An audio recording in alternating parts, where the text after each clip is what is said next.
दोस्तों, क्या आपने कभी सोचा है कि पाप क्या है और क्या उस पाप से मुक्ति पाने का कोई रास्ता है? सदियों से, हजारों सालों से इंसान अपने मन पर लगे दागों को, अपनी गलतियों के बोझ को धोने का कोई न कोई तरीका खोजता रहा है। और हमारे समाज में, हमारी परंपराओं में हमें एक बहुत ही सरल और सीधा रास्ता दिखाया गया है। पूजा पाठ, तीर्थ यात्रा और धार्मिक कर्मकांड। हमें यह विश्वास दिलाया गया है कि अगर हम भगवान की पूजा करेंगे, अगर हम पवित्र नदियों में स्नान करेंगे, अगर हम यज्ञ और हवन करेंगे, तो हमारे सारे पाप, चाहे वे कितने भी बड़े क्यों न हो, धुल जाएंगे, मिट जाएंगे। लेकिन क्या यह सच है? क्या कुछ फूल चढ़ाने से, कुछ मंत्र पढ़ने से या कुछ दान देने से हमारे कर्मों का लेखा जोखा सच में बदल सकता है? आज इस गहरी और जीवन बदलने वाली श्रृंखला के पहले एपिसोड में हम इसी सदियों पुरानी मान्यता की जड़ों तक जाएंगे। हम जानेंगे आखिर ये विश्वास पैदा कहां से हुआ कि पूजा करने से पाप मिट जाते हैं। बुद्ध के समय में लोग ऐसा क्यों मानते थे और उनकी इस मान्यता के पीछे का मनोविज्ञान क्या था? और हम मिलेंगे एक ऐसे व्यक्ति से जो अपने पापों के बोझ तले दबा हुआ था और इसी उम्मीद में जी रहा था कि पूजा उसे मुक्त कर देगी। ये कहानी सिर्फ एक धार्मिक मान्यता का विश्लेषण नहीं है, ये हमारे अपने विश्वासों और हमारे अपने कर्मों को समझने की एक गहरी यात्रा है। तो इस यात्रा में अंत तक मेरे साथ बने रहिएगा। आज से 2500 साल पहले का भारत, एक ऐसा समय जब धर्म और कर्मकांड एक दूसरे में पूरी तरह से गुंथे हुए थे। उस समय पाप की अवधारणा बहुत ही शक्तिशाली थी। लोगों को यह विश्वास था कि उनके हर बुरे कर्म का हिसाब रखा जा रहा है और उसका दंड उन्हें इसी जीवन में या अगले जीवन में भुगतना ही पड़ेगा। इस डर से मुक्ति पाने का रास्ता क्या था?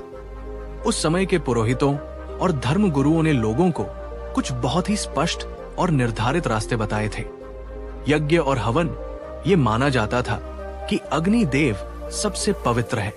जब आप अग्नि में कीमती वस्तुएं, घी और अन्न समर्पित करते हैं तो अग्नि देव प्रसन्न होते हैं और आपके पापों को जलाकर भस्म कर देते हैं। पवित्र नदियों में स्नान, गंगा, यमुना जैसी नदियों को मां का दर्जा दिया गया था।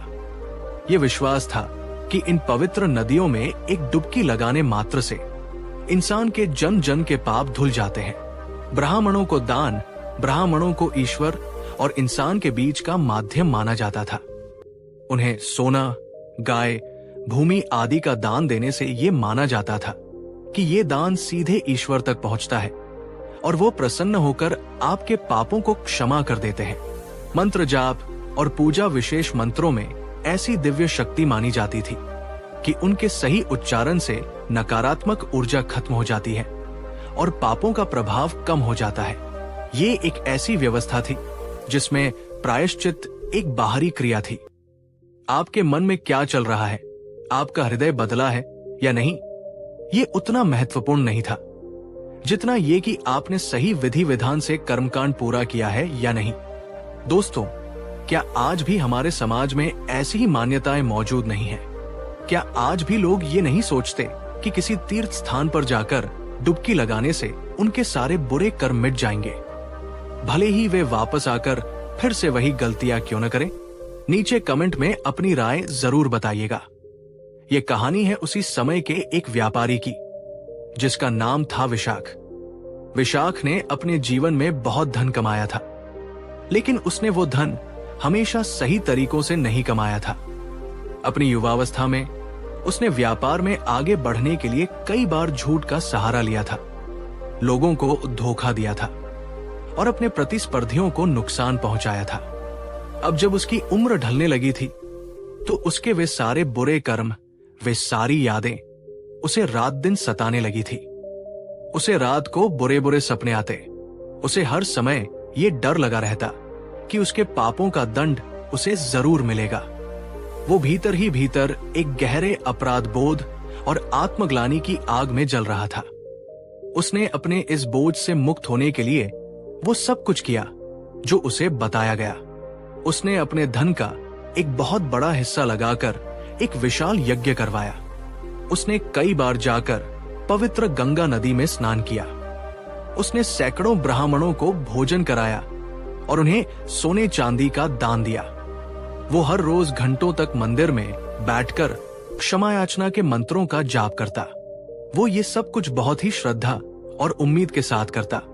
उसे लगता था कि हर यज्ञ के बाद, हर डुबकी के बाद, हर दान के बाद उसका बोझ थोड़ा कम हो जाएगा।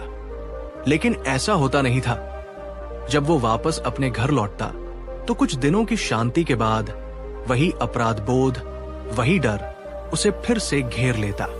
उसका मन उसे बार बार कहता, तुमने जो किया है वो गलत था, तुम पापी हो। वो समझ नहीं पा रहा था कि गलती कहाँ हो रही है। वो तो शास्त्रों में बताए गए सारे उपाय कर रहा था, फिर भी उसे मुक्ति क्यों नहीं मिल रही थी?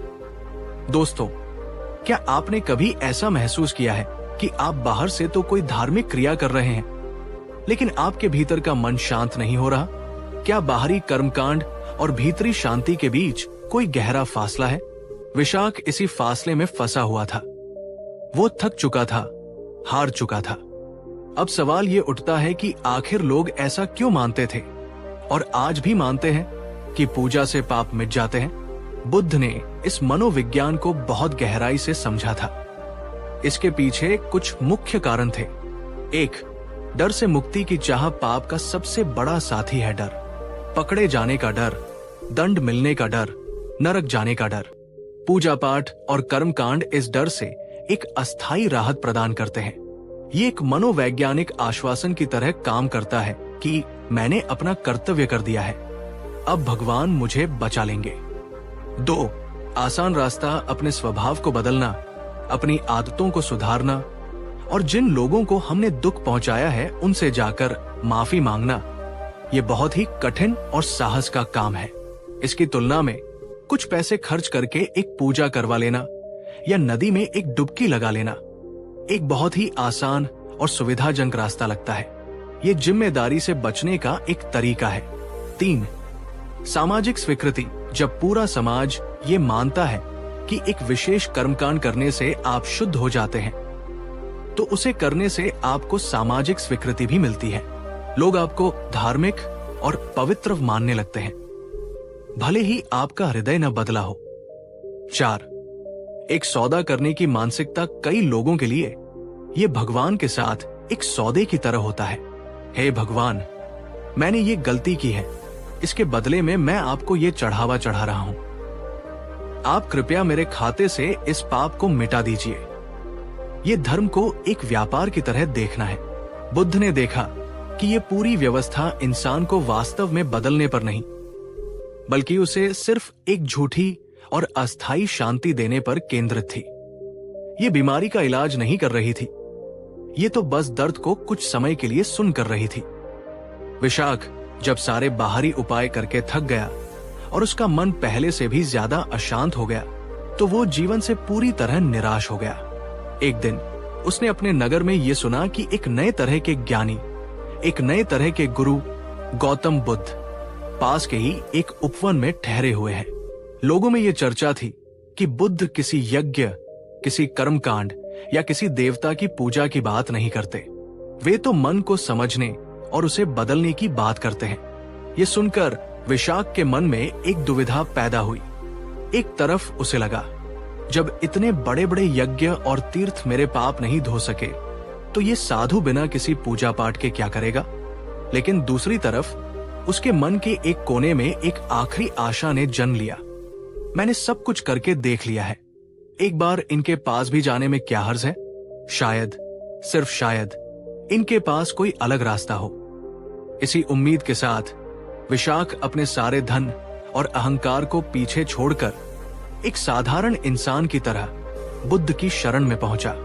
उसने बुद्ध को देखा जो परम शांति में लीन थे। उसने उनके चरणों में प्रणाम किया और रोते हुए अपने जीवन के सारे बुरे कर्मों को, अपने सारे पापों को और अपने मन के सारे बोझ को उनके सामने उंडेल दिया। और अंत में उसने वही सवाल पूछा जो उसे सालों से खाए जा रहा था। भगवान, मैंने अपने पापों को धोने के लिए सब कुछ किया, लेकिन मेरा मन आज भी उतना ही मैला और अशांत है। कृपा करके मुझे बताइए, क्या पूजा पाठ से सच में पाप मिटते हैं? अगर हाँ, तो मेरे क्यों नहीं मिटे? और अगर नहीं, तो फिर मुक्ति का सच्चा मार्ग क्या है? दोस्तों, विशाख ने वो सवाल पूछ लिया था जो सदियों से इंसानियत के मन में दबा हुआ था। उसने उस विश्वास की नींव पर ही चोट कर दी थी जिस पर उस समय का पूरा धार्मिक ढांचा खड़ा था। अब बुद्ध क्या उत्तर देंगे? क्या वे कहेंगे कि विशाख की पूजा में कोई कमी थी, या वे एक ऐसा क्रांतिकारी सत्य उजागर करेंगे जो पूजा और पाप के रिश्ते को हमेशा के लिए बदल देगा? विशाख की तरह हम सब भी अपने मन पर लगे दागों को धोना चाहते हैं। हम भी उस बोझ से मुक्त होना चाहते हैं जो हमें शांति से जीने नहीं देता।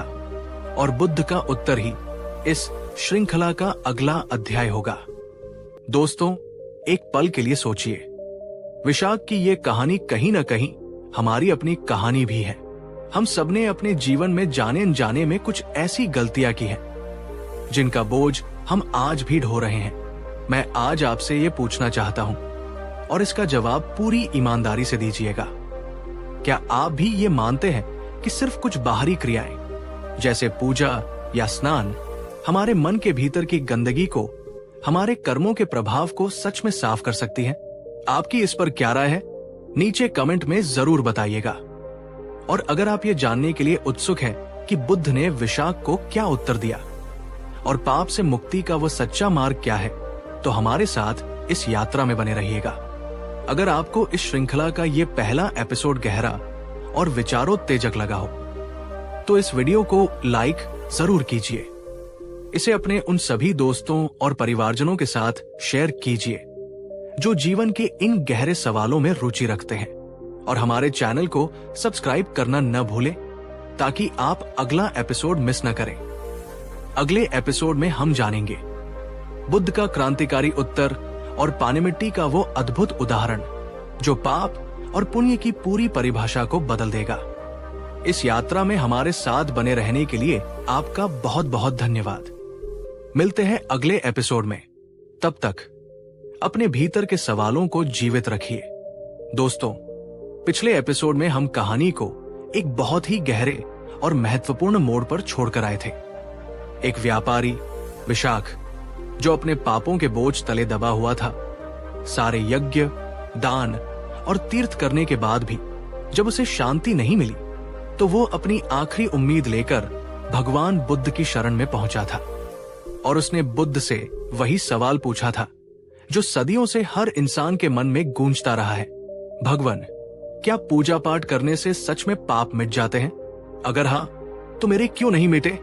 आज इस कहानी के दूसरे एपिसोड में हम जानेंगे कि बुद्ध ने इस सदियों पुराने विश्वास पर क्या क्रांतिकारी और चौंकाने वाला उत्तर दिया। आज हम सुनेंगे बुद्ध का वह प्रसिद्ध पानी और मिट्टी का उदाहरण जिसने पाप, पुण्य और प्रायश्चित की पूरी परिभाषा को हमेशा के लिए बदल दिया। ये कहानी सिर्फ एक उपदेश नहीं है, ये हमारे अपने कर्मों और उनकी शुद्धि को समझने का एक बहुत ही वैज्ञानिक और मनोवैज्ञानिक मार्ग है। तो इस यात्रा में अंत तक मेरे साथ बने रहिएगा, क्योंकि आज आप जो जानने वाले हैं वो शायद आपके जीवन को देखने का नजरिया बदल दे। विशाख अपना पीड़ा भरा सवाल पूछकर बुद्ध के चरणों में सिर झुकाए उत्तर की प्रतीक्षा कर रहा था। उसे उम्मीद थी कि बुद्ध या तो उसे कोई और शक्तिशाली मंत्र बताएंगे या कोई और बड़ा यज्ञ करने को कहेंगे, लेकिन बुद्ध ने कुछ नहीं कहा। वे कुछ देर तक गहरे मौन में बैठे रहे। उनका ये मौन किसी उपेक्षा का मौन नहीं था, बल्कि ये एक गहरी करुणा का मौन था। वे विशाख को ये अवसर दे रहे थे कि वो अपने ही प्रश्न की गहराई में थोड़ा और उतर सके। फिर बुद्ध ने बहुत ही शांत और कोमल स्वर में विशाख से एक प्रति प्रश्न पूछा, एक ऐसा सवाल जिसने विशाख को भीतर तक झकझोर दिया। बुद्ध ने कहा, विशाख, अपने उत्तर से पहले मैं तुमसे कुछ पूछना चाहता हूं। तुम इतने सालों से पूजा पाठ और यज्ञ कर रहे हो, क्या इन सब बाहरी क्रियाओं को करने से तुम्हारे अपने मन के भीतर, तुम्हारे अपने स्वभाव में कोई वास्तविक परिवर्तन आया है? क्या यज्ञ करने के बाद तुम्हारे मन से लोभ और धोखा देने की प्रवृत्ति कम हुई है?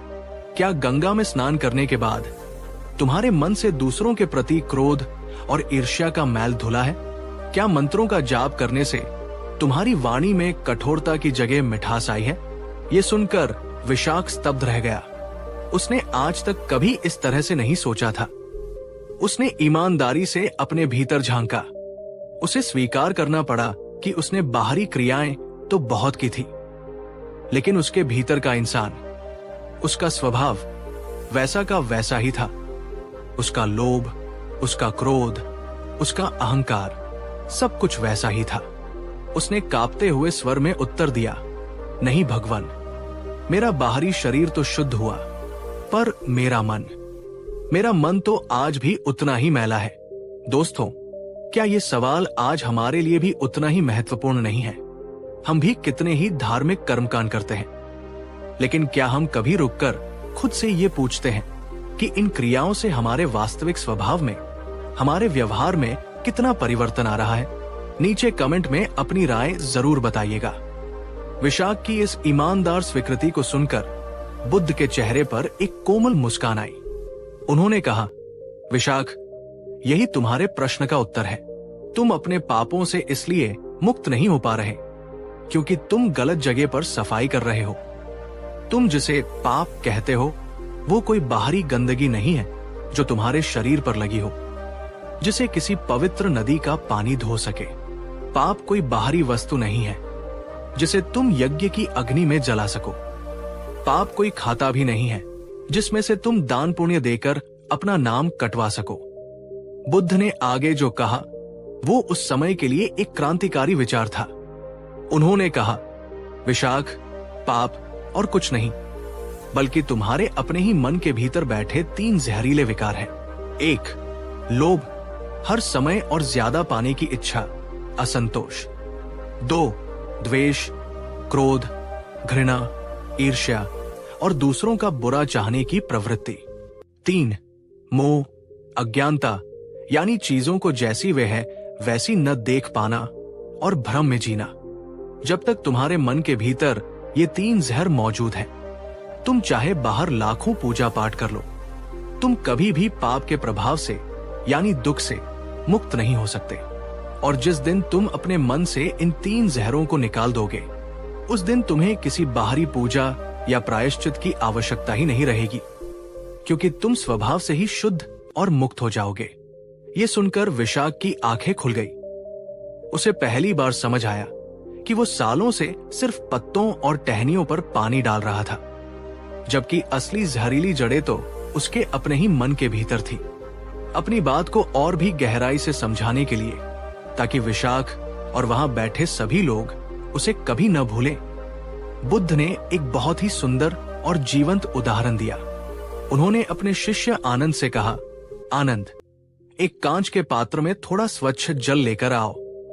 आनंद एक सुंदर कांच के पात्र में निर्मल जल भरकर ले आए। बुद्ध ने उस पात्र को सबके सामने रखा और कहा, देखो, ये जल कितना साफ और पारदर्शी है। ये हमारे मन की वो स्वाभाविक अवस्था है जो जन्म के समय होती है, शुद्ध, शांत और निर्मल।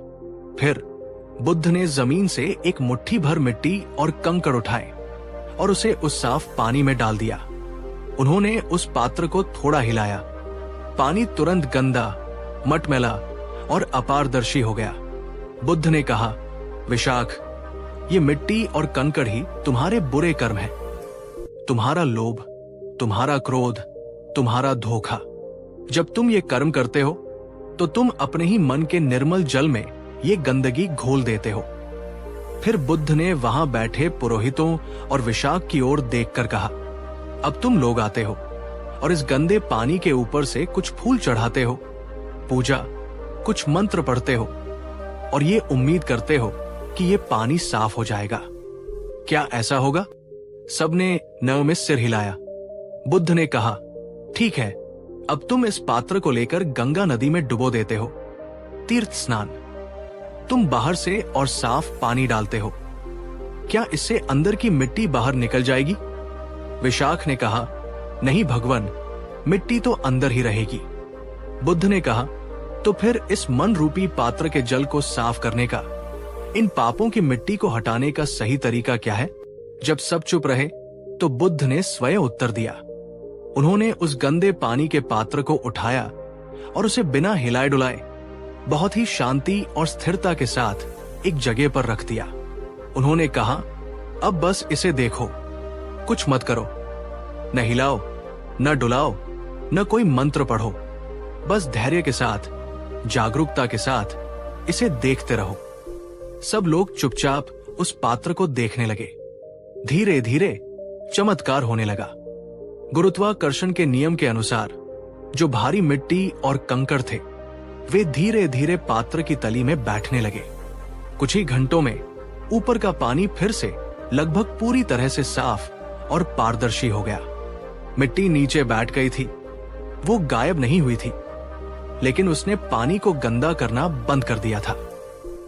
तब बुद्ध ने मुस्कुराकर कहा, विशाख, यही ध्यान का मार्ग है, यही पापों से मुक्ति का सच्चा मार्ग है। तुम्हारे बुरे कर्मों की ये मिट्टी तुम्हारे मन के पात्र में नीचे दबी हुई है। जब तुम बाहरी दुनिया की भागदौड़ में अपने मन को हिलाते डुलाते रहते हो, तो ये मिट्टी फिर से पानी में घुल जाती है और तुम्हें अशांत और दुखी कर देती है। लेकिन जब तुम ध्यान में शांति और स्थिरता के साथ बिना हिले डुले बैठते हो और अपने मन को बस देखते हो, तो तुम्हारे सारे विकार, सारे पाप, सारी नकारात्मकता इस मिट्टी की तरह धीरे धीरे अपने आप नीचे बैठने लगती है और तुम्हारा मन अपनी स्वाभाविक, शुद्ध और शांत अवस्था में लौट आता है। दोस्तों, क्या ये उदाहरण अद्भुत नहीं है? बुद्ध ने कितने सरल तरीके से एक बहुत ही गहरे मनोवैज्ञानिक सत्य को समझा दिया। अगर आपको बुद्ध का ये उदाहरण पसंद आया हो तो इस वीडियो को लाइक जरूर कीजिए और नीचे कमेंट में लिखिए, मैं अपने मन को शांत करूंगा। ये सब सुनकर विशाख के मन में एक और सवाल उठा। उसने पूछा, भगवान, तो क्या इसका ये मतलब है कि सारी पूजा, सारा दान, सारा तीर्थ, सब कुछ पूरी तरह से व्यर्थ है? क्या हमें ये सब छोड़ देना चाहिए? तब बुद्ध ने एक बहुत ही संतुलित और व्यावहारिक उत्तर दिया, जो आज भी हम सब के लिए बहुत महत्वपूर्ण है। उन्होंने कहा, विशाख, कोई भी कर्म अपने आप में अच्छा या बुरा नहीं होता। उसके पीछे छिपी हुई तुम्हारी चेतना ही उसे अच्छा या बुरा बनाती है। यदि तुम पूजा पाठ, दान या सेवा का कार्य इस गहरी समझ के साथ करते हो कि ये मेरे मन को शुद्ध करने में, मेरे अहंकार को कम करने में और मेरे भीतर करुणा जगाने में मदद करेगा, तो वो एक कुशल कर्म है और बहुत ही उत्तम है। लेकिन यदि तुम वही कार्य सिर्फ दिखावे के लिए या डर के कारण या भगवान से कोई सौदा करने के लालच में करते हो और ये उम्मीद करते हो कि ये तुम्हारे बुरे कर्मों को जादू की तरह मिटा देगा, तो वो एक अकुशल कर्म है और पूरी तरह से व्यर्थ है। बुद्ध ने कहा, बाहरी क्रिया एक बर्तन की तरह है। महत्वपूर्ण यह है कि तुम उस बर्तन में क्या भरते हो, जागरूकता और करुणा का अमृत या अज्ञानता और अहंकार का जहर। दोस्तों, उस दिन विशाख को अपने जीवन का सबसे बड़ा सत्य मिला। उसे समझ आया कि पाप से मुक्ति का रास्ता किसी बाहरी नदी या मंदिर से होकर नहीं, बल्कि उसके अपने ही मन के भीतर से होकर गुजरता है। उसे समझ आया कि सच्चा प्रायश्चित किसी कर्मकांड में नहीं, बल्कि अपने मन को विकारों से शुद्ध करने के निरंतर प्रयास में है। उसने बुद्ध से कोई मंत्र या कोई ताबीज नहीं मांगा। उसने बुद्ध से ध्यान का मार्ग सीखा और अपने मन की शुद्धि की उस लंबी लेकिन सच्ची यात्रा पर निकल पड़ा। लेकिन अब सवाल ये उठता है कि ये यात्रा कैसे की जाए? मन से लोभ, द्वेष और मोह की इस गहरी मिट्टी को हमेशा के लिए कैसे साफ किया जाए? सिर्फ उन्हें नीचे बिठा देना ही काफी नहीं है, उन्हें जड़ से उखाड़ना भी जरूरी है। और बुद्ध ने इसका भी एक बहुत ही स्पष्ट और व्यावहारिक मार्ग बताया है। दोस्तों, बुद्ध का ये गहरा संदेश आज भी उतना ही सत्य है। हम भी अक्सर विशाख की तरह ही अपनी समस्याओं का समाधान बाहर खोजते रहते हैं। मैं आज आपसे ये पूछना चाहता हूँ, बुद्ध के इस पानी और मिट्टी के उदाहरण को सुनने के बाद पाप और पुण्य के बारे में आपकी सोच में क्या कोई बदलाव आया है? नीचे कमेंट में अपने विचार जरूर साझा कीजिएगा। आपकी एक छोटी सी अर्केंटनेस, इनसाइट किसी और के जीवन में भी एक बड़ा बदलाव ला सकती है। और अगर आप ये जानने के लिए उत्सुक हैं कि बुद्ध ने मन को पूरी तरह से शुद्ध करने का और पापों की जड़ों को हमेशा के लिए काटने का वो व्यावहारिक मार्ग क्या बताया, तो हमारे साथ इस श्रृंखला में बने रहिएगा। अगले एपिसोड में हम जानेंगे सच्चे कर्म बनाम धार्मिक क्रिया। बुद्ध ने बताया कि कौन से कर्म वास्तव में पुण्य कमाते हैं और कौन से सिर्फ भ्रम पैदा करते हैं। इस गहरी यात्रा में हमारे साथ बने रहने के लिए आपका हृदय से धन्यवाद। मिलते हैं अगले एपिसोड में। तब तक अपने मन के पात्र को शांत रखने का प्रयास कीजिए। दोस्तों, पिछले एपिसोड में हमने भगवान बुद्ध के उस क्रांतिकारी उत्तर को जाना जहां उन्होंने समझाया कि पाप कोई बाहरी गंदगी नहीं, बल्कि हमारे अपने ही मन के भीतर बैठे लोभ, द्वेष और मोह के विकार हैं, और उन्हें किसी बाहरी पूजा पाठ से नहीं, बल्कि ध्यान द्वारा मन को शांत करके ही शुद्ध किया जा सकता है। ये सुनकर व्यापारी विशाख को ये तो समझ आ गया था कि उसे अपने भीतर काम करना है, लेकिन अब उसके मन में एक और भी गहरा और व्यावहारिक सवाल उठ खड़ा हुआ था, जो शायद हम सबके मन में भी उठता है। अगर सिर्फ ध्यान ही काफी है, तो फिर हमारे दैनिक जीवन के कर्मों का क्या? क्या हमें अच्छे कर्म करने चाहिए? और अगर हाँ, तो अच्छा कर्म या पुण्य कर्म वास्तव में है क्या? क्या मंदिरों में दान देना पुण्य है या किसी भूखे को रोटी खिलाना? इन दोनों में से सच्चा कर्म कौन सा है? आज इस कहानी के तीसरे एपिसोड में हम जानेंगे कि बुद्ध ने सच्चे कर्म, कुशल कर्म और धार्मिक क्रिया, कर्मकांड के बीच क्या अद्भुत और स्पष्ट अंतर बताया। ये कहानी आपकी पुण्य और पाप की सारी पुरानी धारणाओं को चुनौती दे सकती है। तो इस यात्रा में अंत तक मेरे साथ बने रहिएगा, क्योंकि आज आप जो जानने वाले हैं वो आपके हर एक दिन के हर एक कर्म को एक नई दिशा दे सकता है। पिछली रात विशाख ने बुद्ध के बताए अनुसार पहली बार शांति से बैठकर अपने मन को देखने का प्रयास किया था। उसे अपने भीतर चल रहे विचारों के तूफान का पहली बार एहसास हुआ था। उसे ये भी समझ आया था कि बाहरी शांति के लिए पहले भीतरी शांति को साधना कितना जरूरी है। अगली सुबह वो फिर से बुद्ध के पास पहुंचा। उसने बुद्ध को प्रणाम किया और कहा, भगवन, आपकी कृपा से मुझे ये समझ आया है कि मुझे अपने मन पर काम करना है, लेकिन मैं एक गृहस्थ हूं, एक व्यापारी हूं। मुझे दिन भर दुनिया में रहकर कर्म करने पड़ते हैं। मैं ये जानना चाहता हूं कि मैं अपने दैनिक जीवन में ऐसे कौन से सच्चे कर्म करूं जिनसे मेरे पापों का प्रभाव कम हो और पुण्य का संचय हो। भगवान, हमारे धर्म गुरु कहते हैं कि मंदिरों में स्वर्ण दान करना सबसे बड़ा पुण्य है। कुछ कहते हैं कि ब्राह्मणों को भोजन कराना सबसे बड़ा पुण्य है। कुछ कहते हैं कि यज्ञ करवाना सबसे बड़ा पुण्य है। मैं भ्रमित हूं। कृपा करके मुझे बताएं, पुण्य का सच्चा स्वरूप क्या है? विशाख का ये व्यावहारिक प्रश्न सुनकर बुद्ध बहुत प्रसन्न हुए। उन्होंने कहा, विशाख, तुम्हारा प्रश्न बहुत उत्तम है। ज्यादातर लोग सिर्फ कर्म के बाहरी रूप को देखते हैं, उसकी जड़ को नहीं, और इसीलिए वे भ्रम में जीते हैं।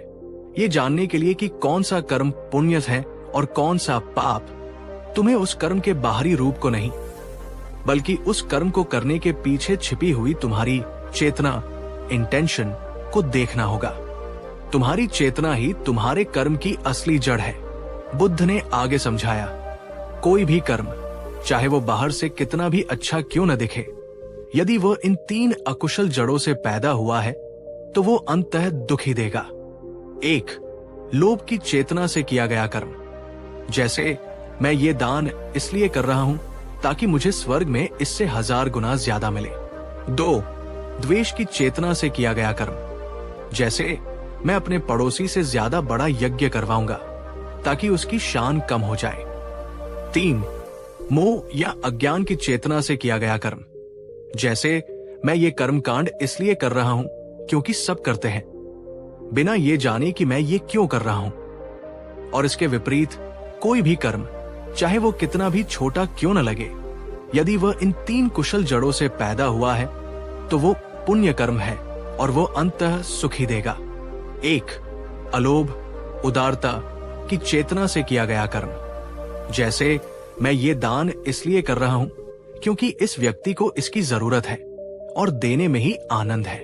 दो, अद्वेष, मैत्री, करुणा की चेतना से किया गया कर्म, जैसे मैं इस व्यक्ति की मदद इसलिए कर रहा हूं क्योंकि मैं उसके दुख को महसूस कर सकता हूं।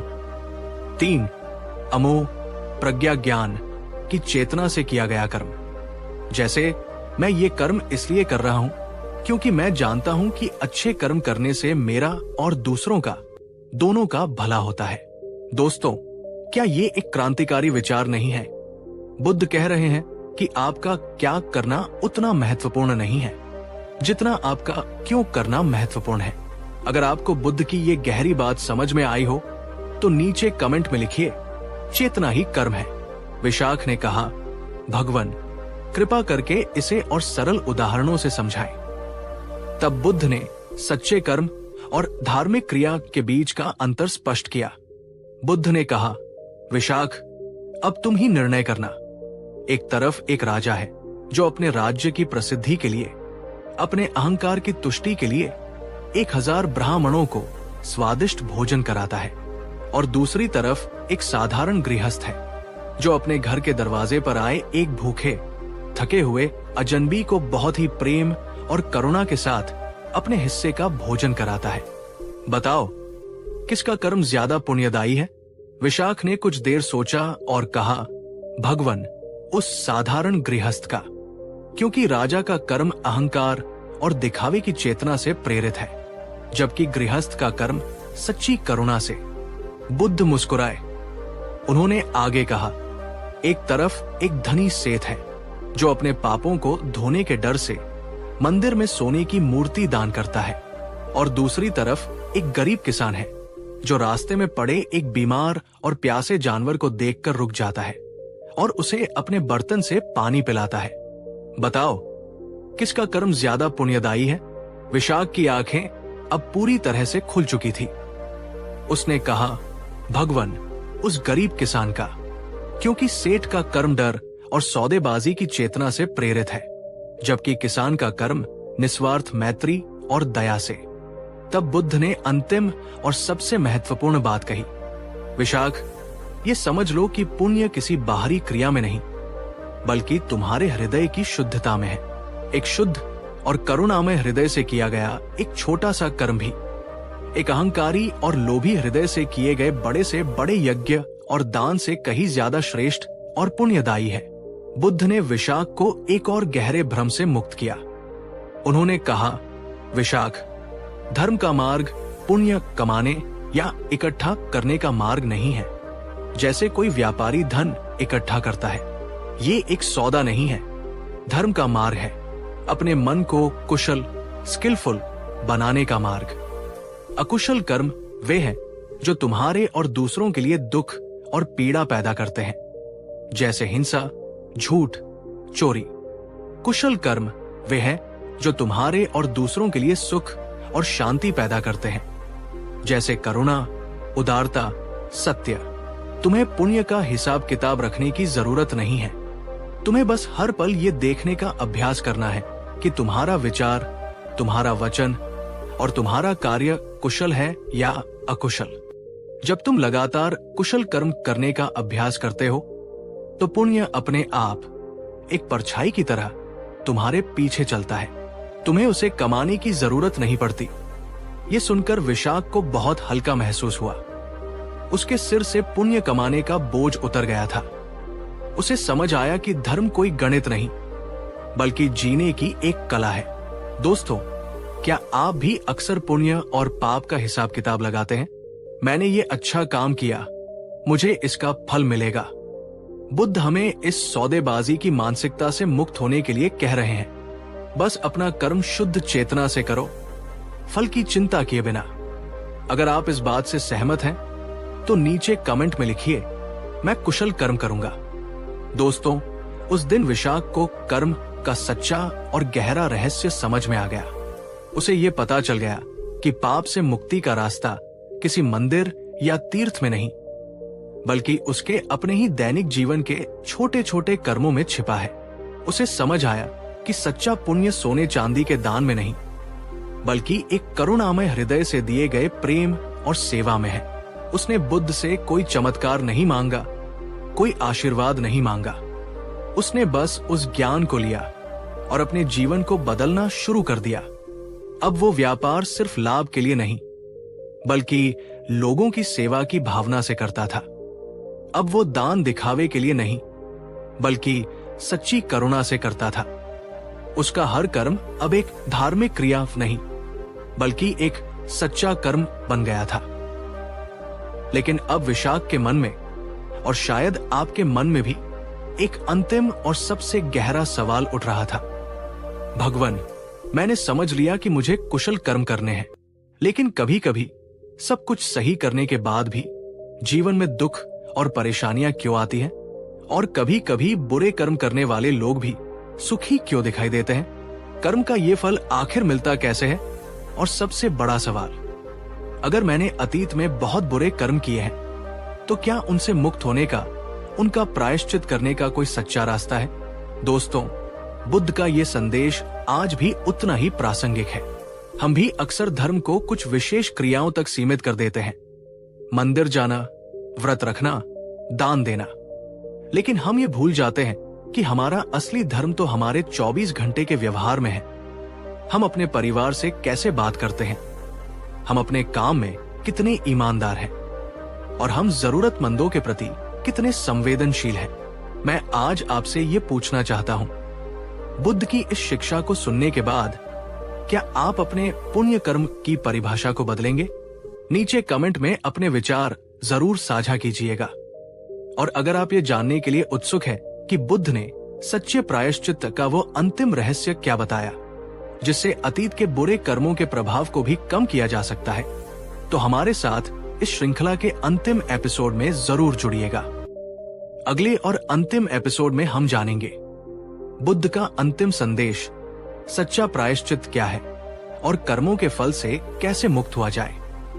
इस गहरी यात्रा में हमारे साथ बने रहने के लिए आपका हृदय से धन्यवाद। मिलते हैं अंतिम एपिसोड में। तब तक अपने हर कर्म को अपनी चेतना की कसौटी पर कसते रहिए। दोस्तों, पिछली 3 एपिसोड की इस गहरी यात्रा में हम व्यापारी विशाख के साथ साथ उस मार्ग पर चले हैं जिसने हमारी पूजा, पाप और पुण्य की सारी पुरानी धारणाओं को चुनौती दी है। हमने जाना कि लोग क्यों मानते थे कि पूजा से पाप मिटते हैं। हमने बुद्ध का वो क्रांतिकारी उत्तर सुना कि पाप बाहर नहीं, बल्कि हमारे अपने ही मन के भीतर है। और हमने सच्चे कर्म और धार्मिक क्रिया के बीच के गहरे अंतर को समझा। विशाख अब ये तो समझ चुका था कि उसे अपने मन को शुद्ध करना है और कुशल कर्म करने हैं, लेकिन अब उसके मन में, और शायद हम सबके मन में भी, इस यात्रा का अंतिम और सबसे महत्वपूर्ण सवाल उठ रहा था। भगवान, जो गलतियां हम अतीत में कर चुके हैं, जो बुरे कर्म हमसे हो चुके हैं, क्या उनका कोई इलाज है? क्या उन कर्मों के फल से बचने का कोई रास्ता है? सच्चा प्रायश्चित आखिर है क्या? आज इस कहानी के चौथे और अंतिम एपिसोड में हम जानेंगे कि बुद्ध ने प्रायश्चित का वो अंतिम और सबसे गहरा रहस्य क्या बताया, जो किसी भी बाहरी कर्मकांड से कहीं ज्यादा शक्तिशाली और ट्रांसफॉर्मेटिव है। ये इस पूरी श्रृंखला का सार है, एक ऐसा निष्कर्ष जो आपको अपराध बोध से मुक्त करके एक नए और शुद्ध जीवन की ओर ले जा सकता है। तो इस अंतिम यात्रा में अंत तक मेरे साथ बने रहिएगा। पिछली रात विशाख ने बुद्ध की शिक्षाओं पर बहुत गहरा मनन किया था। उसे ये तो समझ आ गया था कि उसे अपना वर्तमान और भविष्य कैसे सुधारना है, लेकिन उसका अतीत उसे अभी भी एक कांटे की तरह चुभ रहा था। वे धोखे, वे झूठ, वे सारे बुरे कर्म जो उसने किए थे, उनकी यादें उसे अभी भी बेचैन कर रही थी। अगली सुबह वो एक अंतिम बार बुद्ध के पास पहुंचा। उसने बुद्ध को प्रणाम किया और कहा, भगवान, आपकी कृपा से मुझे सही मार्ग तो मिल गया है। मैं ये समझ गया हूं कि मुझे अपने मन को शुद्ध करना है और कुशल कर्म करने हैं। मैं अपने वर्तमान और भविष्य को तो संवार लूंगा, लेकिन भगवान, उन कर्मों का क्या जो मैं अतीत में कर चुका हूं? उन पापों का क्या जिनकी गठरी मैं अपने साथ लेकर घूम रहा हूं? क्या उनके फल से बचने का कोई उपाय है? क्या कोई ऐसा सच्चा प्रायश्चित है जिससे मेरे अतीत के कर्मों का प्रभाव मिट सके? विशाख का ये गहरा और ईमानदार प्रश्न सुनकर बुद्ध कुछ क्षणों के लिए मौन रहे। फिर उन्होंने एक बहुत ही गंभीर और सच्चा उत्तर दिया, जो शायद सुनना थोड़ा कठिन लगे। उन्होंने कहा, विशाख, सबसे पहले इस सत्य को स्वीकार करो कि कर्म का नियम, लॉ ऑफ कर्मा, प्रकृति का एक अटल नियम है, ठीक गुरुत्वाकर्षण की तरह।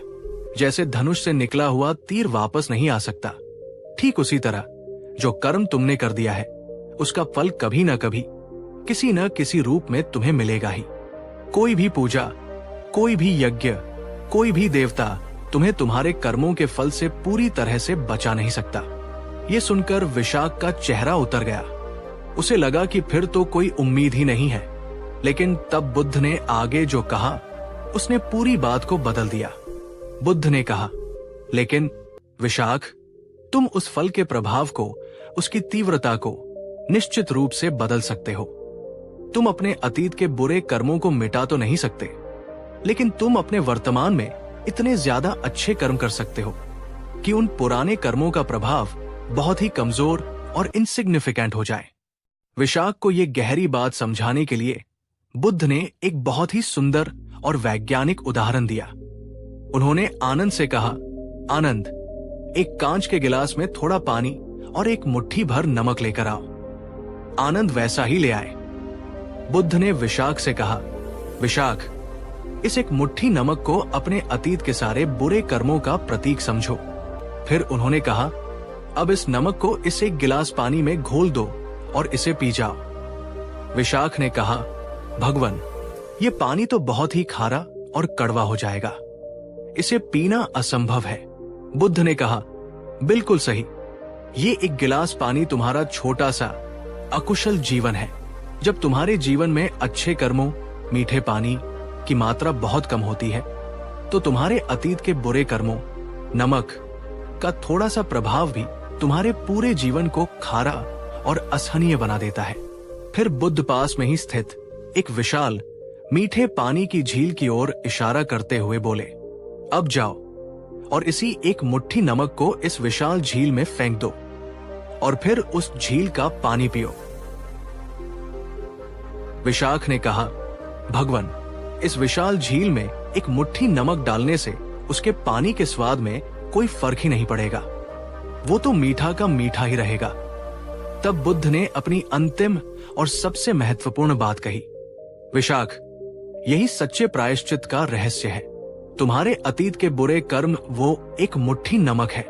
तुम उन्हें खत्म नहीं कर सकते, लेकिन तुम अपने वर्तमान जीवन को अच्छे कर्मों से, कुशल कर्मों से, प्रेम, करुणा, उदारता और ध्यान से इतना विशाल, इतना महान बना सकते हो, जैसे ये मीठे पानी की झील, कि तुम्हारे अतीत के बुरे कर्मों का वह एक मुट्ठी नमक जब तुम्हारे इस विशाल जीवन में गिरेगा, तो वो तुम्हारे जीवन की मिठास और शांति को भंग ही नहीं कर पाएगा। उसका प्रभाव लगभग शून्य हो जाएगा। दोस्तों, क्या ये प्रायश्चित का एक अद्भुत और वैज्ञानिक तरीका नहीं है?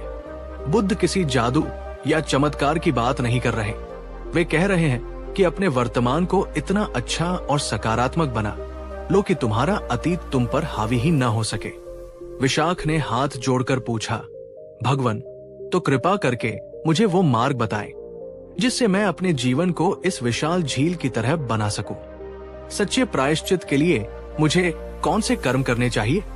तब बुद्ध ने सच्चे प्रायश्चित के 4 व्यावहारिक और मनोवैज्ञानिक कदम बताए, जो किसी भी बाहरी कर्मकांड से कहीं ज्यादा शक्तिशाली है। पहला कदम, स्वीकृति और पश्चाताप। सबसे पहले पूरी ईमानदारी से अपनी गलती को स्वीकार करो। उसे सही ठहराने की या उसके लिए बहाने बनाने की कोशिश मत करो, और उस गलती के लिए अपने हृदय में एक सच्चा और गहरा पश्चाताप महसूस करो।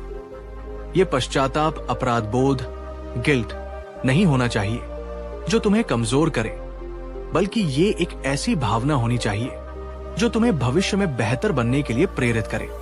दूसरा कदम, संकल्प। दूसरा, अपने मन में एक बहुत ही दृढ़ और अटूट संकल्प लो कि मैं भविष्य में इस अकुशल कर्म को, इस गलती को जानबूझकर कभी नहीं दोहराऊंगा। ये संकल्प तुम्हारी इच्छा शक्ति को मजबूत करेगा। तीसरा कदम, शरण। तीसरा, अपने आप को किसी सकारात्मक और ऊंची शक्ति के प्रति समर्पित करो। बुद्ध ने इसे त्रिरत्न की शरण कहा। बुद्ध, जागे हुए गुरु, धम्म, सत्य का मार्ग और संघ, अच्छे लोगों का साथ। जब तुम खुद को किसी अच्छे आदर्श के प्रति समर्पित करते हो तो तुम्हें सही रास्ते पर बने रहने की शक्ति मिलती है। चौथा और सबसे महत्वपूर्ण कदम, प्रतिकारी कुशल कर्म। और अंत में अपनी उस गलती के प्रभाव को कम करने के लिए उसके विपरीत दिशा में अच्छे और कुशल कर्म करो। अगर तुमने अतीत में किसी को धोखा देकर धन चुराया है तो अब उदारता से दान देने का अभ्यास करो। अगर तुमने अतीत में किसी को अपने कठोर वचनों से दुख पहुंचाया है तो अब सबसे प्रेम और मीठे वचन बोलने का अभ्यास करो। अगर तुमने अतीत में किसी जीव को हिंसा पहुंचाई है तो अब सभी जीवों के प्रति करुणा और मैत्री का भाव रखो। बुद्ध ने कहा, ये 4 कदम ही सच्चा और वैज्ञानिक प्रायश्चित है। ये तुम्हारे मन को भीतर से बदलते हैं और तुम्हारे कर्मों के प्रवाह की दिशा को नकारात्मक से सकारात्मक की ओर मोड़ देते हैं। दोस्तों, उस दिन विशाख को अपने जीवन का अंतिम और सबसे बड़ा रहस्य मिला। उसे समझ आया कि प्रायश्चित किसी बाहरी क्रिया का नाम नहीं, बल्कि ये एक गहरी आंतरिक रूपांतरण की प्रक्रिया है। उसे समझ आया कि वो अपने अतीत को मिटा तो नहीं सकता, लेकिन वो अपने वर्तमान को इतना शक्तिशाली और सकारात्मक बना सकता है कि उसका अतीत उस पर कोई प्रभाव ही न डाल सके। उसने बुद्ध के बताए इन 4 कदमों को अपने जीवन का आधार बना लिया और कहते हैं कि अपने जीवन के अंत तक वो एक धोखेबाज व्यापारी से एक अत्यंत उदार, करुणामय और ज्ञानी उपासक बन गया। और इसी के साथ हमारी ये 4 एपिसोड की गहरी यात्रा भी अपने निष्कर्ष पर पहुंचती है। इस पूरी श्रृंखला में हमने जाना कि पाप और पुण्य का असली अर्थ क्या है, कि पूजा और कर्मकांड की सीमाएं क्या है, कि सच्चा कर्म चेतना से पैदा होता है और अंततः कि सच्चा प्रायश्चित बाहरी क्रियाओं में नहीं बल्कि भीतरी रूपांतरण में है। दोस्तों, बुद्ध का ये अंतिम संदेश हम सब के लिए एक बहुत बड़ी आशा और शक्ति का स्रोत है। ये हमें बताता है कि हमारा अतीत चाहे कितना भी अंधकारमय क्यों न रहा हो, हमारे पास हमेशा अपने वर्तमान को सुधार कर अपने भविष्य को रोशन करने का अवसर है। मैं आज आपसे ये पूछना चाहता हूँ, बुद्ध के बताए इस सच्चे प्रायश्चित के मार्ग को सुनने के बाद क्या आप अपने अतीत के बोझ से मुक्त महसूस कर रहे हैं? क्या आपको भी एक नई शुरुआत करने की प्रेरणा मिली है? नीचे कमेंट में अपने विचार जरूर साझा कीजिएगा। आपकी एक छोटी सी कहानी किसी और को भी अपराध बोध से बाहर निकलने की हिम्मत दे सकती है। इस गहरी यात्रा में हमारे साथ अंत तक बने रहने के लिए आपका हृदय से बहुत बहुत धन्यवाद। याद रखिए, बुद्ध का अंतिम संदेश यही है, तुम अपने अतीत के कैदी नहीं हो, तुम अपने भविष्य के निर्माता हो। मिलते हैं एक नई श्रृंखला, एक नई गहरी कहानी के साथ। तब तक अपने मन को शांत रखिए और अपने कर्मों को कुशल बनाइए। दोस्तों, नमस्कार। पिछली 4 एपिसोड की इस गहरी यात्रा में हमने बुद्ध के मार्ग को समझते हुए ये जाना कि हमारे कर्म ही हमारे भाग्य का निर्माण करते हैं और सच्चा प्रायश्चित हमारे अपने ही भीतर के रूपांतरण में है। लेकिन इस मार्ग पर चलते हुए अक्सर हमारे सामने एक ऐसा कड़वा और चुभने वाला सवाल आकर खड़ा हो जाता है जो हमारी सारी आस्था को, हमारे सारे विश्वास को हिलाकर रख देता है।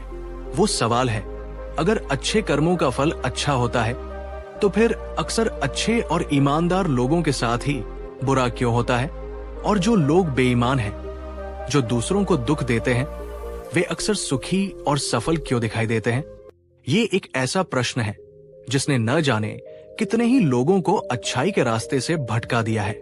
आज इस कहानी के 5वें और विशेष एपिसोड में हम इसी सबसे कठिन और गहरे रहस्य पर से पर्दा उठाएंगे। हम जानेंगे कि बुद्ध ने कर्म के इस जटिल विज्ञान के बारे में क्या समझाया। ये इस पूरी श्रृंखला का सबसे महत्वपूर्ण हिस्सा हो सकता है, क्योंकि ये आपके मन के सबसे बड़े क्यों का जवाब देगा। तो इस अंतिम यात्रा में अंत तक मेरे साथ बने रहिएगा। बुद्ध से सच्चा मार्ग जानने के बाद व्यापारी विशाख का जीवन पूरी तरह से बदल गया था। उसने अपने व्यापार से सारी बेईमानी हटा दी थी। वो अब ग्राहकों को धोखा नहीं देता था और अपने मुनाफे का एक बड़ा हिस्सा गरीबों और जरूरतमंदों की सेवा में लगाता था। वो हर रोज ध्यान करता, अपने क्रोध पर नियंत्रण रखता और सबसे प्रेम से व्यवहार करता। उसके मन में एक गहरी शांति और संतोष था। लेकिन फिर अचानक उसके जीवन में सब कुछ उल्टा होने लगा।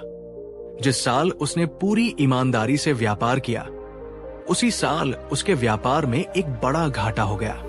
उसने जिन लोगों की मदद की थी, उनमें से कुछ ने ही उसे धोखा दे दिया और एक दिन उसके अपने ही स्वस्थ पुत्र को एक गंभीर बीमारी ने घेर लिया।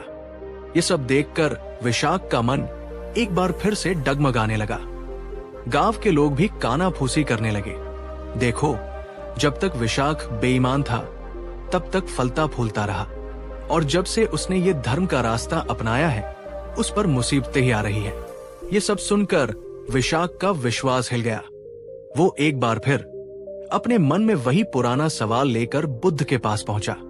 उसकी आंखों में आंसू थे। उसने कहा, भगवान, मैंने आपकी हर बात मानी। मैंने बुरे कर्म छोड़े, अच्छे कर्म अपनाए। मैंने अपने मन को शुद्ध करने का हर प्रयास किया। फिर मेरे साथ ही इतना बुरा क्यों हो रहा है? और मैं अपने आसपास उन लोगों को देखता हूं जो आज भी पाप और अधर्म के रास्ते पर हैं, और वे मुझसे कहीं ज्यादा सुखी और सफल हैं। भगवान, कर्म का ये कैसा न्याय है? विशाख का ये पीड़ा भरा और सच्चा सवाल सुनकर बुद्ध के चेहरे पर गहरी करुणा छा गई। उन्होंने कहा, विशाख, तुम कर्म के विज्ञान को समझने में एक बहुत बड़ी भूल कर रहे हो।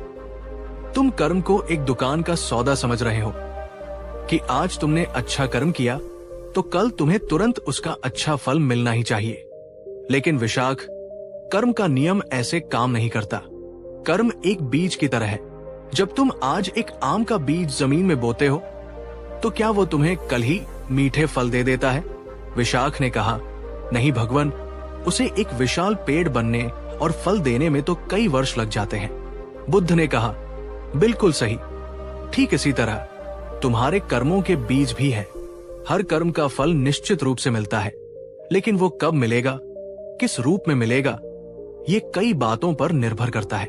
कुछ कर्मों का फल तुरंत मिल जाता है, जैसे आग में हाथ डालने पर तुरंत जलन होती है। कुछ कर्मों का फल कुछ महीनों या सालों बाद मिलता है, जैसे आज की गई पढ़ाई का फल परीक्षा के परिणाम में मिलता है। और कुछ बहुत गहरे कर्मों का फल शायद अगले जन्म में जाकर मिलता है।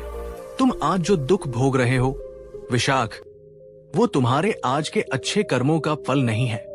वो तो तुम्हारे उन पुराने अतीत में बोए गए बुरे कर्मों के बीजों का फल है, जो अब पेड़ बनकर तुम्हारे सामने आए हैं। और तुम आज जो अच्छे कर्म कर रहे हो, वे एक नए सुंदर बगीचे को लगाने जैसा है।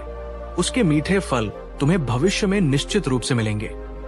तुम्हें बस धैर्य रखना होगा। दोस्तों, क्या हम भी अक्सर यही गलती नहीं करते? हम कुछ दिन अच्छे काम करके तुरंत अच्छे परिणाम की उम्मीद करने लगते हैं, और जब वो नहीं मिलता तो हम निराश होकर अच्छाई का रास्ता ही छोड़ देते हैं। अगर आप बुद्ध की इस गहरी बात से सहमत हैं, तो नीचे कमेंट में लिखिए, मैं धैर्य के साथ अच्छे कर्म करता रहूंगी। विशाख ने पूछा, भगवान, ये तो मैं समझ गया, लेकिन उन लोगों का क्या जो आज भी बुरे कर्म कर रहे हैं और फिर भी सुखी और सफल हैं? तब बुद्ध ने कर्म के रहस्य को और भी गहराई से समझाया। उन्होंने कहा, विशाख, किसी भी व्यक्ति का जीवन सिर्फ उसके आज के कर्मों से नहीं चलता। हर व्यक्ति अपने साथ अपने अतीत के और पिछले जन्मों के कर्मों का एक बहुत बड़ा संचित खाता, बैंक बैलेंस लेकर चलता है। जो बुरा व्यक्ति आज तुम्हें सुखी दिख रहा है, हो सकता है कि वो अपने पिछले जन्मों के या अतीत के अच्छे कर्मों, पुण्य के बैंक बैलेंस को आज खर्च कर रहा हो। उसकी आज की सुख सुविधाएं उसके आज के बुरे कर्मों का फल नहीं, बल्कि उसके अतीत के अच्छे कर्मों का फल है। लेकिन सावधान, वो आज जो नए बुरे कर्म कर रहा है, उनसे वो अपने भविष्य के लिए दुख और पीड़ा के बीज बो रहा है। जब उसका पुण्य का बैंक बैलेंस खत्म हो जाएगा, तो उसे अपने इन बुरे कर्मों का फल निश्चित रूप से भोगना पड़ेगा। और इसके विपरीत, जो अच्छा व्यक्ति आज तुम्हें दुखी दिख रहा है, हो सकता है कि वो अपने अतीत के बुरे कर्मों, पाप का कर्ज आज चुका रहा हो। लेकिन वो आज जो नए अच्छे कर्म कर रहा है, उनसे वो अपने भविष्य के लिए सुख और शांति का एक बहुत बड़ा खजाना जमा कर रहा है। जब उसके पुराने कर्ज चुक जाएंगे, तो उसे अपनी इस अच्छाई का फल निश्चित रूप से मिलेगा। बुद्ध ने कहा, इसलिए कभी भी किसी के वर्तमान को देखकर उसके कर्मों का अंतिम निर्णय मत करो। कर्म की चक्की चलती बहुत धीमी है, पर पीसती बहुत बारीक है। विशाख अब कर्म के इस जटिल विज्ञान को समझ रहा था, लेकिन बुद्ध ने उसे एक और भी गहरे सत्य से परिचित कराया, जो फल की चिंता से भी परे है। बुद्ध ने पूछा, विशाख, तुम अच्छे कर्म क्यों करना चाहते हो? क्या इसलिए कि तुम्हें बदले में सुख और सफलता मिले? विशाख ने कहा, हाँ भगवान, मुख्यतः तो इसीलिए। बुद्ध ने कहा, तो फिर तुम अभी भी एक व्यापारी की तरह ही सोच रहे हो। तुम कर्म को एक निवेश की तरह देख रहे हो। लेकिन सच्चा और कुशल कर्म वो है जो बिना किसी फल की अपेक्षा के किया जाए। विशाख, ये समझो कि अच्छा कर्म करने का सबसे बड़ा और सबसे तत्काल इनाम कोई भविष्य में मिलने वाला सुख नहीं है, बल्कि अच्छा कर्म करने के उसी क्षण में तुम्हारे मन में जो शांति, जो निर्दोषता और जो आत्मसम्मान का भाव पैदा होता है, वही उसका सबसे बड़ा और सबसे सच्चा इनाम है। जब तुम किसी की निस्वार्थ मदद करते हो, तो उस क्षण तुम्हारा मन लोभ और स्वार्थ से मुक्त होता है। जब तुम किसी को क्षमा कर देते हो, तो उस क्षण तुम्हारा मन क्रोध और घृणा के बोझ से मुक्त होता है। जब तुम सत्य बोलते हो, तो उस क्षण तुम्हारा मन भय से मुक्त होता है। ये भीतरी मुक्ति, ये भीतरी शांति ही पुण्य का असली स्वरूप है। बाहरी फल तो बस एक बोनस की तरह है, जो कभी न कभी मिल ही जाएगा। दोस्तों, क्या ये एक अद्भुत दृष्टिकोण नहीं है? हम अक्सर अच्छे काम करने के बाद बाहरी प्रशंसा या फल का इंतजार करते हैं, लेकिन बुद्ध कह रहे हैं कि अच्छा काम करना अपने आप में ही एक इनाम है। दोस्तों, उस दिन विशाख को कर्म का वो अंतिम और सबसे गहरा रहस्य समझ में आ गया। उसे ये समझ आया कि जीवन एक सीधी रेखा नहीं है, ये बहुत ही जटिल और बहुआयामी है। उसे अपने सारे क्यों का जवाब मिल गया था। अब वो जानता था कि उसे अपने जीवन में दुख क्यों मिल रहा था, और ये भी कि उसके आज के अच्छे कर्म व्यर्थ नहीं जा रहे हैं। और सबसे बढ़कर उसे ये समझ आ गया था कि उसे फल के लिए नहीं, बल्कि कर्म करने के आनंद के लिए और अपने मन को शुद्ध और शांत बनाने के लिए अच्छे कर्म करने हैं। उसने बुद्ध को प्रणाम किया और एक ऐसे शांत और स्थिर मन के साथ वापस लौटा, जिसे अब न तो भविष्य के फल की चिंता थी और न ही अतीत के कर्मों का भय। और इसी गहरे संदेश के साथ हमारी ये 5 एपिसोड की श्रृंखला भी अपने अंतिम निष्कर्ष पर पहुंचती है। इस पूरी श्रृंखला में हमने जाना कि पाप और पुण्य का असली अर्थ क्या है, कि पूजा और कर्मकांड की सीमाएं क्या है, कि सच्चा कर्म चेतना से पैदा होता है, कि सच्चा प्रायश्चित भीतरी रूपांतरण है, और अंततः कि कर्म का फल अटल है। लेकिन हमारा कर्तव्य है धैर्य और निष्काम भाव से अच्छे कर्म करते रहना। दोस्तों, बुद्ध का ये अंतिम संदेश हम सब के लिए एक बहुत बड़ी शक्ति और धैर्य का स्रोत है। ये हमें सिखाता है कि जब भी हम अच्छाई के रास्ते पर चलें और हमें तुरंत अच्छे परिणाम न मिले, तो हमें निराश नहीं होना चाहिए। हमें ये विश्वास रखना चाहिए कि हमारा कोई भी अच्छा कर्म कभी व्यर्थ नहीं जाता। मैं आज आपसे ये पूछना चाहता हूं, इस पूरी श्रृंखला को देखने के बाद कर्म और भाग्य के बारे में आपकी सबसे बड़ी सीख क्या रही है? नीचे कमेंट में अपने विचार जरूर साझा कीजिएगा। आपकी एक छोटी सी किसी और की आस्था को मजबूत कर सकती है। और अगर आपको हमारी ये पूरी 5 एपिसोड की श्रृंखला गहरी, ज्ञानवर्धक और जीवन बदलने वाली लगी हो, तो इस वीडियो को अपना भरपूर प्यार दीजिए और इसे लाइक जरूर कीजिए। इस पूरी श्रृंखला को अपने उन सभी दोस्तों और परिवारजनों के साथ शेयर कीजिए जो जीवन के इन गहरे सवालों का उत्तर खोज रहे हैं, और हमारे चैनल को सब्सक्राइब करना न भूलें ताकि हम भविष्य में भी ऐसी ही गहरी और सार्थक यात्राओं पर एक साथ चल सके। इस गहरी यात्रा में हमारे साथ अंत तक बने रहने के लिए आपका हृदय से बहुत बहुत धन्यवाद। याद रखिए, बुद्ध का अंतिम संदेश यही है, धैर्य और विश्वास के साथ अपने हिस्से की अच्छाई करते रहो। प्रकृति अपना काम अपने सही समय पर अपने सही तरीके से करेगी। मिलते हैं एक नई श्रृंखला, एक नई गहरी कहानी के साथ। तब तक अपने मन को शांत रखिए और अपने कर्मों को कुशल बनाइए। दोस्तों नमस्कार। पिछली 5 एपिसोड की इस गहरी यात्रा में हमने बुद्ध के मार्ग को समझते हुए ये जाना कि हमारे कर्म ही हमारे भाग्य का निर्माण करते हैं और अच्छे कर्मों का फल धैर्य और विश्वास रखने पर अवश्य मिलता है, भले ही उसमें समय लगे। ये सब जानने और समझने के बाद व्यापारी विशाख और शायद हम में से भी बहुत से लोगों ने अच्छाई और जागरूकता के मार्ग पर चलने का संकल्प ले लिया होगा। लेकिन संकल्प लेना एक बात है और उस पर टिके रहना एक बिल्कुल अलग और कहीं ज्यादा चुनौतीपूर्ण बात है। अक्सर जब हम किसी अच्छे रास्ते पर चलना शुरू करते हैं तो कुछ दिनों या हफ्तों के बाद हमारे अपने ही मन के भीतर से कुछ ऐसे छिपे हुए शत्रु पैदा होते हैं जो हमें आगे बढ़ने से रोकते हैं, हमें भटकाते हैं और हमें वापस उसी पुराने रास्ते पर धकेल देते हैं। आज इस कहानी के छठे और विशेष एपिसोड में हम बुद्ध की शिक्षाओं के प्रकाश में मन के उन 3 छिपे हुए शत्रुओं को पहचानेंगे और उन पर विजय पाने का मार्ग जानेंगे।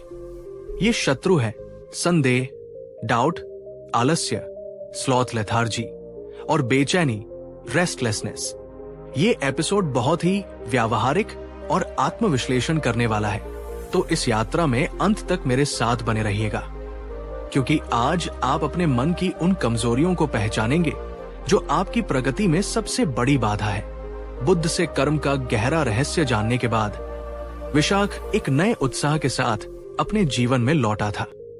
उसने अपने मन में दृढ़ संकल्प लिया था कि वो अब हमेशा कुशल कर्म ही करेगा, धैर्य रखेगा और फल की चिंता नहीं करेगा। शुरुआत के कुछ हफ्ते तो बहुत अच्छे बीते। वो हर रोज सुबह उठकर ध्यान करता, अपने व्यापार में पूरी ईमानदारी बरतता और हर जरूरतमंद की मदद करता।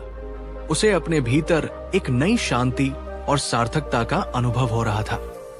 लेकिन फिर धीरे धीरे उसके मन के भीतर से वे छिपे हुए शत्रु बाहर आने लगे। पहला शत्रु था संदेह। जब उसके व्यापार में ईमानदारी के कारण मुनाफा कम होने लगा तो उसके मन में एक संदेह का कीड़ा कुलबुलाने लगा। क्या ये अच्छाई का रास्ता सच में काम करता है? कहीं मैं अपना समय और पैसा बर्बाद तो नहीं कर रहा? शायद पुराने तरीके ही बेहतर थे। दूसरा शत्रु था आलस्य और शिथिलता। अब उसे हर रोज सुबह उठकर ध्यान में बैठना एक बोझ लगने लगा। उसका मन बहाने बनाता, आज बहुत थका हुआ हूं, कल से करूंगा, थोड़ी देर और सो लेता हूं। उसके शरीर और मन में एक तरह की सुस्ती और भारीपन छाने लगा। और तीसरा शत्रु था बेचैनी और चिंता। जब वो ध्यान करने बैठता तो उसका मन शांत होने की बजाय और भी ज्यादा बेचैन हो जाता। उसे अपने अतीत के बुरे कर्मों पर पछतावा होने लगता और भविष्य की योजनाओं की चिंता उसे घेर लेती।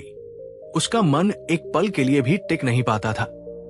इन 3 शत्रुओं ने मिलकर विशाख के संकल्प को कमजोर करना शुरू कर दिया। वो फिर से दुखी और निराश महसूस करने लगा। उसे लगा कि वो इस मार्ग पर चलने के लायक ही नहीं है। इसी गहरी निराशा में वो एक बार फिर बुद्ध के पास पहुंचा। उसने कहा, भगवान, मैंने प्रयास किया लेकिन मैं असफल हो रहा हूं। मेरे अपने ही मन के भीतर कुछ ऐसी शक्तियां हैं जो मुझे आगे नहीं बढ़ने दे रही। मैं इस संदेह, इस आलस्य और इस बेचैनी से कैसे जीतूं? विशाख की ये व्यावहारिक समस्या सुनकर बुद्ध ने उसे समझाया, विशाख, तुम इन मानसिक अवस्थाओं को अपना शत्रु समझकर उनसे लड़ रहे हो, इसीलिए तुम हार रहे हो। ये शत्रु नहीं, बल्कि बाधाएं, हिंड्रेंसेस हैं। ये हर साधक के मार्ग में आती है। इनसे लड़ने की बजाय इन्हें समझने और इन्हें पार करने का तरीका सीखना होता है। बुद्ध ने कहा, ये 5 बाधाएं, क्रोध और कामना को मिलाकर मन के वे चोर हैं जो तुम्हारी ऊर्जा और शांति को चुरा लेते हैं। इनसे लड़ने की बजाय एक चतुर घर के मालिक की तरह पहले इनके आने के रास्तों को पहचानो और उन्हें बंद करो। बुद्ध ने इन 3 बाधाओं का निदान और उपचार बताया। 1. संदेह का उपचार है श्रद्धा और जांच पड़ताल। बुद्ध ने कहा, जब भी मन में मार्ग के प्रति संदेह उठे तो 2 काम करो। पहला, उन लोगों को याद करो जो इस मार्ग पर चलकर सफल हुए हैं, जैसे स्वयं बुद्ध और उनके शिष्य। इससे तुम्हारी श्रद्धा मजबूत होगी। दूसरा, संदेह को दबाओ मत, उस पर तर्क और विवेक से जांच पड़ताल करो। खुद से पूछो, क्या अच्छाई का रास्ता सच में बुरा हो सकता है? तुम्हें तुम्हारा उत्तर अपने भीतर से ही मिल जाएगा। 2. आलस्य का उपचार है उत्साह और सही प्रयास। जब भी मन में आलस्य और सुस्ती आए तो अपने जीवन के उद्देश्य को याद करो। मृत्यु की अनिश्चितता को याद करो। ये सोचो कि तुम्हारे पास समय बहुत सीमित है। इससे तुम्हारे भीतर वीर्य पैदा होगा और छोटे छोटे आसान लक्ष्यों से शुरुआत करो। जब तुम छोटे लक्ष्य पूरे करते हो तो तुम्हारा आत्मविश्वास बढ़ता है और आलस्य भाग जाता है। 3. बेचैनी का उपचार है एकाग्रता और शांति। जब भी मन बेचैन हो और अतीत भविष्य में भटके तो उसे जबरदस्ती शांत करने की कोशिश मत करो। बस बहुत ही कोमलता और प्रेम के साथ उसे वापस एक बिंदु पर ले आओ। तुम्हारी अपनी सांस, आनापानसती का अभ्यास ही बेचैनी की सबसे बड़ी औषधि है। जैसे एक मां अपने रोते हुए बच्चे को प्यार से चुप कराती है, वैसे ही तुम अपनी सांस के सहारे अपने मन को शांत करो। दोस्तों, क्या आप भी इन 3 बाधाओं, संदेह, आलस्य और बेचैनी का सामना करते हैं जब आप कुछ अच्छा करने की कोशिश करते हैं? अगर हाँ, तो नीचे कमेंट में बताइए कि इन तीनों में से आपकी सबसे बड़ी बाधा कौन सी है। अपनी बाधा को पहचानना ही उसे जीतने की ओर पहला कदम है। बुद्ध ने विशाख को आलस्य और अत्यधिक प्रयास के बीच संतुलन साधने के लिए एक बहुत ही प्रसिद्ध कहानी सुनाई। एक समय में बुद्ध का एक शिष्य था जिसका नाम था सोना। वो बहुत ही उत्साही था और जल्द से जल्द ज्ञान प्राप्त करना चाहता था। वह दिन रात बिना रुके चलने का ध्यान करता था। उसने इतना ज्यादा अभ्यास किया कि उसके पैरों से खून निकलने लगा, लेकिन उसे फिर भी कोई गहरी अनुभूति नहीं हुई। अंत में वो थक हार कर निराश हो गया। उसके मन में संदेह और आलस्य ने घर कर लिया।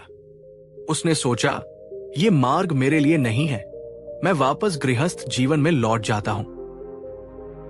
बुद्ध, जो अपने शिष्यों के मन को जानते थे, सोना के पास पहुंचे। बुद्ध जानते थे कि गृहस्थ जीवन में सोना एक बहुत ही कुशल वीणा वादक था। बुद्ध ने उससे पूछा, सोना, मैंने सुना है कि तुम बहुत अच्छी वीणा बजाते थे। सोना ने कहा, हाँ भगवान। बुद्ध ने पूछा, तो ये बताओ, अगर तुम वीणा के तारों को बहुत ज्यादा कस दो तो क्या होगा? सोना ने कहा, भगवान, तार टूट जाएंगे और कोई संगीत नहीं निकलेगा। बुद्ध ने फिर पूछा, और अगर तुम तारों को बहुत ज्यादा ढीला छोड़ दो तो क्या होगा? सोना ने कहा, भगवान, तब भी कोई संगीत नहीं निकलेगा। तब बुद्ध ने मुस्कुराकर कहा, तो फिर मधुर संगीत के लिए क्या आवश्यक है? सोना ने उत्तर दिया, भगवान, मधुर संगीत के लिए तारों का सही संतुलन में होना आवश्यक है, न बहुत ज्यादा कसा हुआ न बहुत ज्यादा ढीला। तब बुद्ध ने उसे अंतिम और सबसे महत्वपूर्ण उपदेश दिया, सोना, ठीक इसी तरह ये साधना का मार्ग भी है। अगर तुम बहुत ज्यादा बिना विवेक के प्रयास करोगे, अत्यधिक उत्साह, तो तुम तनाव और बेचैनी से भर जाओगे और थक कर हार मान लोगे। और अगर तुम बहुत कम प्रयास करोगे, आलस्य, तो तुम कभी भी अपनी मंजिल तक नहीं पहुंच पाओगे। सच्चा मार्ग है मध्यम मार्ग, संतुलित प्रयास का मार्ग। अपने शरीर और मन की सुनो और एक ऐसा संतुलन साधो जो तुम्हें लंबे समय तक इस मार्ग पर बनाए रखे। ये सुनकर सोना को अपनी गलती का एहसास हुआ। उसने अपने प्रयास को संतुलित किया और कुछ ही समय में वो अरहत, ज्ञानी हो गया। दोस्तों, क्या हम भी अक्सर यही दो गलतियां नहीं करते? या तो हम जोश जोश में किसी काम को इतनी तेजी से शुरू करते हैं कि कुछ ही दिन में थक जाते हैं, या फिर हम आलस्य में उसे शुरू ही नहीं कर पाते। बुद्ध हमें संतुलन का मार्ग अपनाने के लिए कह रहे हैं।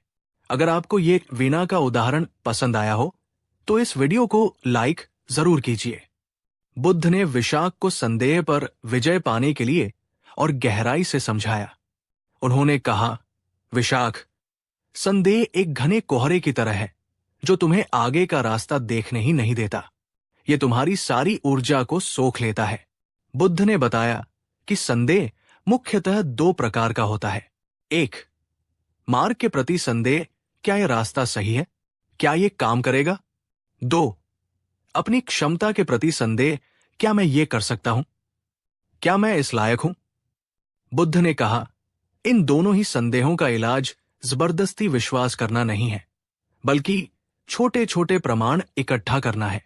जब तुम ध्यान में बैठते हो और सिर्फ एक पल के लिए भी तुम्हारा मन शांत होता है, तो वो एक छोटा सा प्रमाण है कि ये मार्ग काम करता है। उस पल को याद रखो। जब तुम कोई अच्छा काम करते हो और तुम्हारे मन में एक गहरी संतुष्टि का भाव उठता है, तो वो एक छोटा सा प्रमाण है कि तुम सही रास्ते पर हो। उस संतुष्टि को महसूस करो। जब तुम आलस्य को हराकर सुबह उठ जाते हो, तो वो एक छोटा सा प्रमाण है कि तुम अपनी आदतों को बदल सकते हो। जैसे एक एक बूंद से घड़ा भरता है, वैसे ही इन छोटे छोटे सकारात्मक अनुभवों और प्रमाणों को इकट्ठा करते जाओ। धीरे धीरे तुम्हारा विश्वास किसी और के कहने पर नहीं, बल्कि तुम्हारे अपने अनुभव पर आधारित होगा। और ऐसा विश्वास एक चट्टान की तरह अटूट होता है, जिसे कोई संदेह हिला नहीं सकता। दोस्तों, क्या आप भी अक्सर अपनी क्षमताओं पर या अपने चुने हुए रास्ते पर शक करते हैं? अगर हाँ, तो आज से अपनी छोटी छोटी सफलताओं को पहचानना और उन्हें सराहने का अभ्यास शुरू कीजिए। नीचे कमेंट में अपनी कोई एक छोटी सी सफलता लिखिए जिस पर आपको गर्व है। दोस्तों, उस दिन विशाख को अपने मन के भीतर चल रहे इस सूक्ष्म युद्ध का पूरा नक्शा समझ में आ गया। उसे ये पता चल गया कि उसकी असली लड़ाई बाहर की दुनिया से नहीं, बल्कि अपने ही मन के इन तीन छिपे हुए शत्रुओं, संदेह, आलस्य और बेचैनी से है। और उसे बुद्ध से इन शत्रुओं पर विजय पाने के अस्त्र भी मिल गए थे। श्रद्धा, उत्साह और एकाग्रता। वो एक नए संकल्प और एक नई समझ के साथ अपने गांव लौटा। इस बार वो जानता था कि रास्ता लंबा और चुनौतीपूर्ण है, लेकिन वो ये भी जानता था कि उसके पास उस रास्ते पर चलने के लिए सही उपकरण है। लेकिन दोस्तों, ये कहानी अभी भी पूरी नहीं हुई है, क्योंकि जब हम इन भीतरी बाधाओं को पार कर लेते हैं, तब हमारे सामने जीवन के और भी गहरे सवाल आकर खड़े हो जाते हैं। जैसे, इस जीवन का अंतिम उद्देश्य क्या है? क्या सिर्फ अच्छे कर्म करना और शांत रहना ही काफी है, या इससे भी परे कोई सत्य है? दोस्तों, बुद्ध का यह संदेश हमें सिखाता है कि आध्यात्मिक मार्ग सिर्फ अच्छी अच्छी बातें सुनने का नाम नहीं है। ये अपने ही मन की कमजोरियों का सामना करने और उन पर विजय पाने का एक बहुत ही व्यावहारिक और मनोवैज्ञानिक अभ्यास है। मैं आज आपसे ये पूछना चाहता हूं, बुद्ध की इन शिक्षाओं को सुनने के बाद क्या आप अपने मन के इन छिपे हुए शत्रुओं का सामना करने के लिए तैयार हैं? नीचे कमेंट में अपने विचार जरूर साझा कीजिएगा। और अगर आपको हमारी ये श्रृंखला गहरी, ज्ञानवर्धक और जीवन बदलने वाली लग रही हो, तो इस वीडियो को अपना भरपूर प्यार दीजिए और इसे लाइक जरूर कीजिए। इस श्रृंखला को अपने उन सभी दोस्तों और परिवारजनों के साथ शेयर कीजिए जो अपने जीवन में आगे बढ़ने के लिए संघर्ष कर रहे हैं, और हमारे चैनल को सब्सक्राइब करना न भूलें, ताकि आप इस गहरी यात्रा का कोई भी पड़ाव मिस न करें। इस गहरी यात्रा में हमारे साथ बने रहने के लिए आपका हृदय से धन्यवाद। मिलते हैं अंतिम एपिसोड में। तब तक अपने मन के इन छिपे हुए शत्रुओं के प्रति जागरूक रहिए।